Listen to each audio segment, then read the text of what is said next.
Everyone, and we're going to start off with um, a quote by Henry J. M. Newen, who was a Catholic priest, philosopher. Listen to what he says. To live a spiritual life, we must first find the courage to enter into the desert of loneliness and to change it by gentle and persistent efforts into a garden of solitude. I'm going to read it again.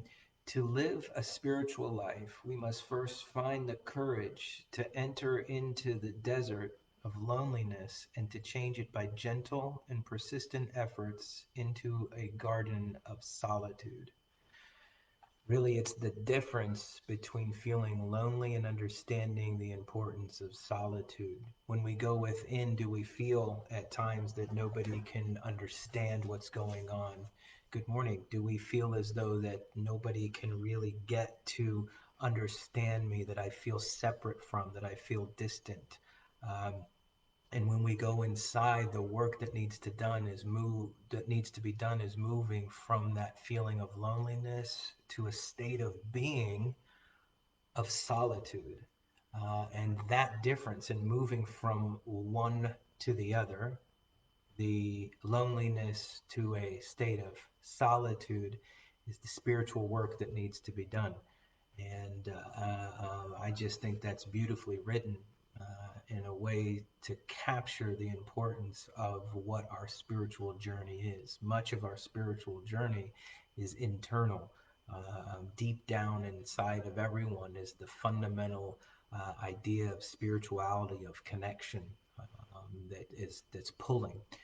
So that's a great way to kind of see where we're at when you look inside. Are you feeling lonely? Do you feel a sense of separate from? So let's look at the Mishnah that we were talking about yesterday regarding separating yourself.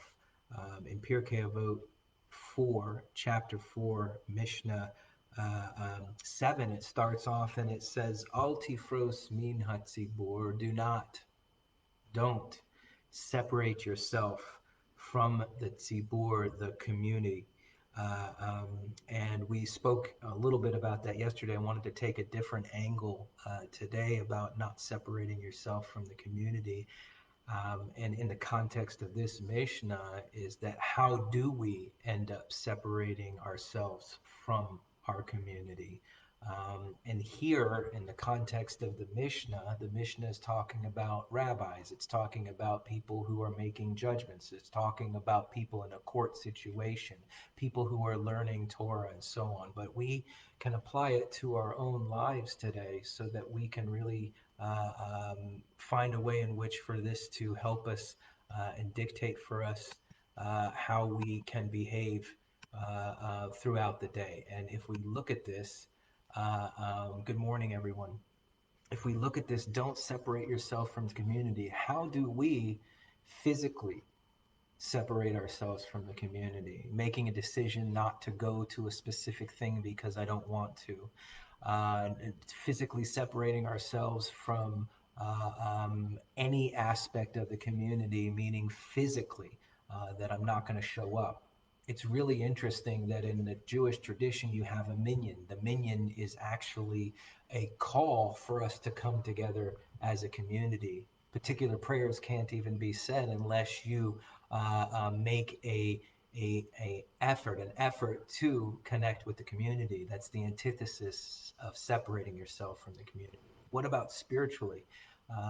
Even people that I can't connect with, I don't want to connect with, I don't know what they're saying, I'm not religious, I'm spiritual, all these things that, at times even it sounds as though it's not separating, it is separating. What do I mean by that? Right? Take that for example. I'm not religious. I'm a spiritual person. In and of that self, that statement at times is separating. I'm this and you're that. And what this is really about is finding ways to find commonalities. We all agree that we share. I hope we all agree that we share much more in common than we have differences. And it's about focusing on what we have in common as opposed to what we have different. separating ourselves from the community. One of the things spiritually, I wrote a tshuva, which is a response to, can people say the Lord's Prayer, which is a Christian prayer, at an AA meeting? At the end of many Alcoholics Anonymous meetings, people come together and they say a few prayers, some the Serenity Prayer, and sometimes they say the Lord's Prayer, which is a Christian prayer. Jews have brought up for decades, is it appropriate for a Jewish person to say the Lord's Prayer after a meeting of AA, even though it is a Christian prayer? And one of the verses that I used, or one of the statements that I used, is that do not separate yourself from the community. If you're in an AA meeting, and use this as a way to look at yourself, to kind of contextualize where we are and how our attitude is important for us to know where we come from. Where we come from makes a difference. So if you're in an AA meeting and you happen to be a Jewish person and they happen to be saying the Lord's Prayer, should one say it? And many of the people that I interviewed, it was a way in which to differentiate themselves from the larger group. In other words, al tifros min hatzibur. If you're doing it because you fundamentally feel it's a Christian prayer and you shouldn't say it, that's one thing. But if you're saying it because you're saying that you don't want to say it because you just don't want to be a part of the larger whole and you want to make a difference, that you dafka, it's a great word, it's a great Hebrew word, specifically you're doing this just to be different, then that's a problem. Because the most important thing, of course, in the case of Alcoholics Anonymous, is pikuach nefesh, in which we need to find a way in which to save our souls, or to save a life, pikuach nefesh, saving a soul, that being in that meeting in and of itself is more important, and that we shouldn't separate ourselves from the community based on some vision of me being different, and so on. So how does that apply? Look at how the rest of the verse, the rest of this Mishnah really explores, what is your attitude? What is the purpose? What drives you to do what it is that you're doing? What drives you to connect with the community? And what drives you to separate yourself from the community? Like I said, they're going to use examples in the case of a court situation because they're talking about that. But let's look at it from a personal level. Here we go. It says, in English, it says, when serving as a judge, that's the context, when you're serving as someone judge. But we all judge, don't we? We judge, we have opinions about a whole bunch of stuff, right? Okay, so do not act as a lawyer. Do not act as a lawyer. When you're in front of someone and you are giving an opinion, don't act as a lawyer, that you're trying to figure out all the things and weigh everything and do everything. You ever met somebody that does that? Isn't that very separating? When you're trying to explain something, something's going on with you, and someone gives you an opinion, and then they say, hey, well, on one side it's this, but on the other side it's that, and they start arguing for you. Well, do you feel connected to that person? More often than not, you don't.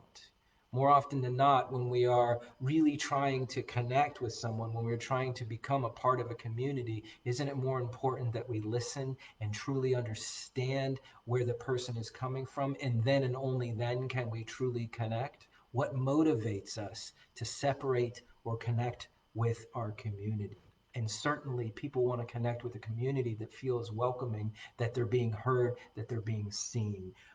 The next is, do not make the Torah a crown for self glorification. What's the motivation? Torah, of course, is our spiritual home, our spiritual base.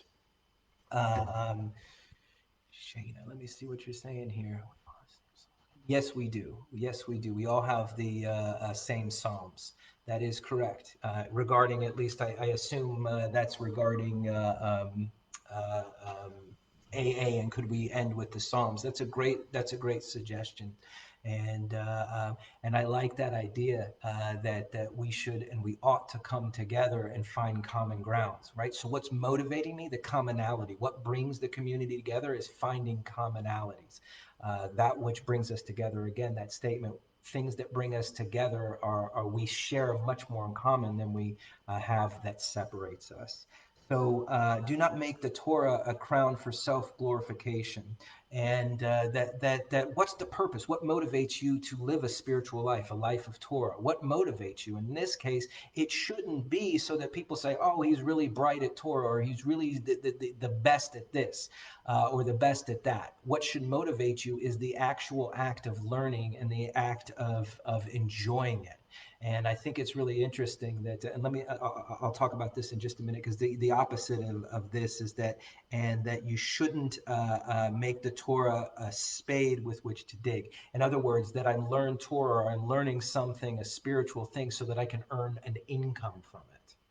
It's a very interesting thing. So in a conversation with a mentor of mine, and we hadn't spoken in a while since all of this kind of happened. All of the COVID stuff happened, and I was going over a series of 5 months of stuff, and he made the statement. It's an important statement, that what brings you joy, focus in on. What brings excitement out of you, focus on. What gets you going, focus on. And let's not forget that at times it becomes very easy to focus on making a living. At times it becomes very focused on our opinions, right? That's what it's talking about here. What should be our motivating factor? That which gets us excited and moving and in depth with our spirit, that really gets us excited. And sometimes we forget that. And certainly at this time, it can be we can become very focused on one aspect. And in this case, they're talking about don't make this about an income. Don't make this about you getting recognition from something. Make this about really what is the focus of your joy, excitement, passion. And so too Hillel used to say, "He who exploits the crown of Torah for personal benefit shall fade away. From this you derive that whoever seeks personal benefit from the words of the Torah removes his life from the world." Again, what motivates us? What motivates us to behave how we do? And that is a question that we ought to bring into our spiritual life, our material life, and our physical life. What is motivating us? And again, we have to stray away from this not being a good or bad issue. This is about us focusing in on ways in which we can grow. How can we become better? Let's move on to the next mission. How are we doing on time? Oh, time just flies, don't it? Rabbi Yossi says, "Whoever honors the Torah is himself honored by people, and whoever disgraces the Torah is himself disgraced by people." So again, Torah is. I'm just going to use this here in the context of this particular Mishnah, but it bears repeating. What is Torah? Torah certainly is what I say, kind of like the aggregate of all Jewish wisdom passed down from generations to generations. Torah is what we're doing right now. Torah, of course, is the 5 books of Moses. It's also the Tanakh. It's also the Talmud. It's also the great uh, um, equal sign to all of the equation of all the Jewish thinkers and all of Jewish thought over the course of millennia, and then the equal sign, and that equals Torah. That's how I kind of look at it. But Torah is also something that, in my opinion, in the root, it comes from the root that is the opposite of sin. So, in other words, sin, the word for sin in our tradition is chet. So chet literally means it's an archery term, which means you missed the mark. In other words, you took a shot, you tried something, and you didn't get a bullseye. You didn't get a bullseye. We all are like that. We all make mistakes. We all don't always hit the bullseye. That's being human. And Torah is the exact opposite of that. Torah comes from the root that literally means corrective measure, meaning that once you took your shot, you tried, you're living life, you made a mistake, you didn't get a bullseye. What do you do next? You try again. And when you try again, you correct. You say, I was a little off this, I was a little off that, so I'm going to try a corrective measure, and then you take the shot again. That corrective measure as a human being is Torah. is Torah. And here it says, with that divination, whoever honors Torah is himself honored by people. People who you are around that you know are trying to grow, that know that they're not perfect, that have some humility, that understand that they're missing the mark all the time, that they're going to try and be better. Isn't that something that is celebrated? Isn't that something that you're around that person and you want to be around that person because you know, number one, obviously they're not going to judge you because they know that just like them, you are going to make mistakes too. Isn't that right? So that next part is that whoever disgraces the Torah is himself disgraced by people. Isn't it also true that the opposite? Somebody who doesn't think that they're ever off, somebody who doesn't think that they need to make any corrective measures, somebody who sees themselves as though they're always doing the right thing and always or whatever it is that they always hit the bullseye, right? It's much more difficult to be around. The important aspect is that we lift up people through Torah, that we all know that we as human beings are not only imperfect, but that's a spiritual principle. Imperfection is the beauty. Imperfection is what makes life so exciting. Imperfection is what makes life not only exciting, but also worth living, that there isn't an opportunity for growth. If you look all around you, there's always growth. You don't have seasons. Growth is the default of nature. It is the default of human beings. Wherever you look, good morning, Debbie. Wherever you look, growth is happening. You need just only walk in the park to see that. And okay, let's do one more Mishnah, and then we'll wrap up for the day, and we'll start again tomorrow with this at 11 o'clock. Rabbi Ishmael, his son, said, "One who withdraws from judgment removes from himself hatred, robbery, and the responsibility for an unnecessary oath. But one who is too self-confident in handing down legal decisions is a fool, wicked, and arrogant of spirit." So I wanted to just talk about, in this case, what are we talking about? Somebody who has really let go of the need. There's a great phrase. There's a great phrase. Let go and let God.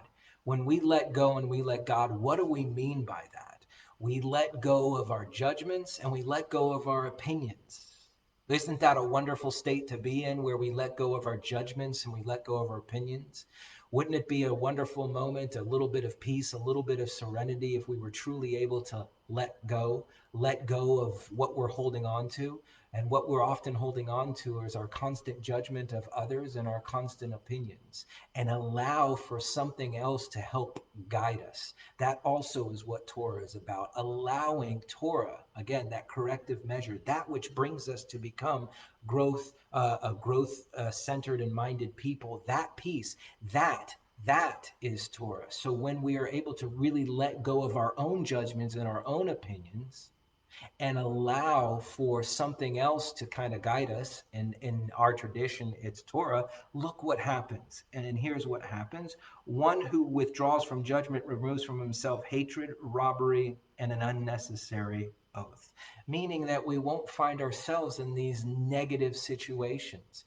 If I'm not giving over my opinions and judgments, right? Think about the last time you really gave your opinion. They say this all the time, right? That whatever opinions are like so and so, or three Jews, two Jews, three opinions, that whole joke. But what is that? Anytime you hear someone say that, it's not coming from a place of joy and happiness. Isn't that right? It's always some kind of board meeting or something like that, where somebody disagrees. Yeah, two Jews, three opinions, that kind of stuff. It is not, hatred might be a little bit of a strong word here, but that it's taking away from really what can help guide us into a better decision.